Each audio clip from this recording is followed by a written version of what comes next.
Hallelujah. परमेश्वर की हुजूरी में आप सबका स्वागत है। हमारा विश्वास है कि आप इस हुजूरी से सेम वापस नहीं जाएंगे। हमारा परमेश्वर कभी ना बदलने वाला परमेश्वर है। वो आज भी अपने लोगों के बीच अजीब और अचंभी रीति से कार्य करता है। तो आइए अपने हाथों को उठाकर उस परमेश्वर का धन्यवाद करें। हमारा परमेश्वर वो परमेश्वर है जिसने लाल समुद्र को दो भाग कर दिया, जिसने दानियल को शेरों की माद में जाने से बचाया, जिसने दाऊद को कभी भी हारने ना दिया। उसने हमें इतना प्यार किया कि उसने अपना इकलौता बेटा प्रभु यीशु मसीह हमारे लिए दे दिया। हमारा विश्वास है कि आप इस हुजूरी से सेम वापस नहीं जाएंगे।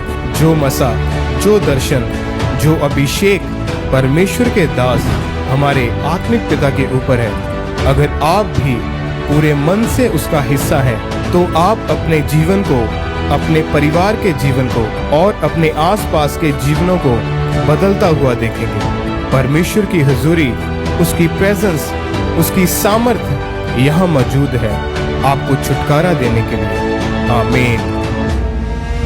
आइए हम मेरी भविष्यवाणियों की पुस्तक में से आज के वचन को पढ़ते हैं।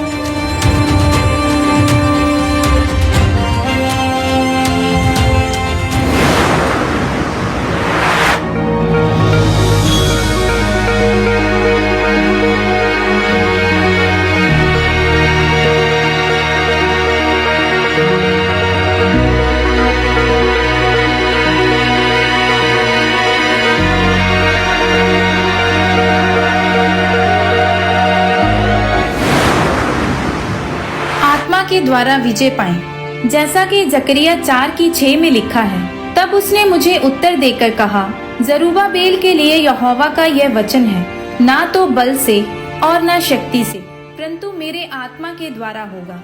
मुझ सेनाओं के यहोवा का यही वचन है। मेरे प्रियो, बाइबल बताती है कि हमारी लड़ाई मांस और लहू से नहीं है, बल्कि हमारी लड़ाई शैतान से है। परमेश्वर ने कहा कि अगर हमारा युद्ध आत्मिक है तो हमें लड़ना भी आत्मिक तरीके से ही पड़ेगा, और आत्मिक तरीके से वही लड़ सकता है जिसकी आत्मिक आंखें खुली हों। मेरे प्रियो, जब परमेश्वर ने इज़राइल के परिवार के 70 लोगों को मिस्र की गुलामी में भेजा, तो वह सोच सकते थे कि हमारा परमेश्वर तो महान और सामर्थी है, फिर उसने हमें इस गुलामी में क्यों भेजा। पर वह 70 लोग अब्राहम, इसहाक और याकूब के वंशज थे, और उनसे परमेश्वर ने वायदा किया था कि मैं तुम्हें आकाश के तारों के समान और रेत के किनकों के समान बढ़ाऊंगा। और इसी वायदे को पूरा करने के लिए परमेश्वर ने उन्हें मिस्र के राजा के अधीन किया था, क्योंकि अगर परमेश्वर उन 70 लोगों को मिस्र के अधीन ना करता तो अन्य जाति राजा उनको मार देते और अब्राहम, इसहाक और याकूब का वंश खत्म हो जाता। बाइबल में लिखा है कि परमेश्वर आपके लिए बेहतर सोचता है। जब इजरायली मिस्र में बढ़ने लगे तो फिरौन ने उन्हें दुगना तंग करना शुरू कर दिया। फिरौन ने आज्ञा निकाली कि अगर इजरायलियों के लड़के पैदा होंगे तो उन्हें मार देना, और अगर लड़कियां पैदा होंगी तो उनको जीवित छोड़ देना। ऐसे समय में परमेश्वर ने मूसा को भेजा, जिसे फिरौन की बेटी ने महल में पाला पोसा। एक दिन जब मूसा ने देखा कि एक मिस्री सैनिक उसके एक इजरायली भाई को मार रहा है, तो उसने उस मिस्री सैनिक को मारकर रेत में छिपा दिया। मूसा ने अपनी लड़ाई को शारीरिक रीति से लड़ने की कोशिश की, और अगले दिन जब एक इजरायली ने मूसा को यह कहकर डांटा कि तुझे किसने हम पर न्याय ठहराया है, जिस तरह से तूने उस मिस्री को मार डाला, तो क्या तू हमें भी मारना चाहता है। तब मूसा को समझ आई कि ना तो बल से ना शक्ति से, पर परमेश्वर की आत्मा के द्वारा ही इस लड़ाई को जीता जा सकता है। और इसीलिए मूसा डर के मारे मिद्यान देश को भाग गया।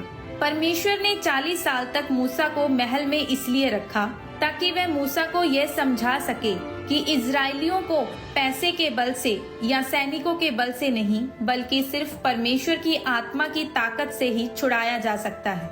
मिद्यान देश में परमेश्वर ने मूसा को भेड़ बकरियों की चरवाही करनी सिखाई, ताकि मूसा की आत्मिक आंखें खुल सकें और वह ये समझ सके कि परमेश्वर ने उसे इजरायलियों का चरवाहा होने के लिए ठहराया है और उनकी चरवाही सिर्फ आत्मा से ही हो सकती है। जब मूसा आत्मा में मजबूत हो गया तब उसको समझ आई कि वह इजरायलियों का अगुवा होने के लिए चुना गया है। तब वह परमेश्वर के कहने के अनुसार मिस्र देश में गया और परमेश्वर की आत्मा के द्वारा, परमेश्वर की सामर्थ के द्वारा इजरायलियों को मिस्र की गुलामी से छुड़ाया। मेरे प्रियो, अगर आज आप अपने जीवन में जीतना चाहते हैं तो आपको अपने हालातों को अपनी आत्मिक आंखों से देखना पड़ेगा और आत्मा में बढ़ना पड़ेगा, ताकि परमेश्वर मूसा की तरह अपनी योजना को आपके ऊपर भी जाहिर कर सके और आप उस योजना को अपने जीवन में पूरी कर सकें और आशीषित हो सकें। आमीन।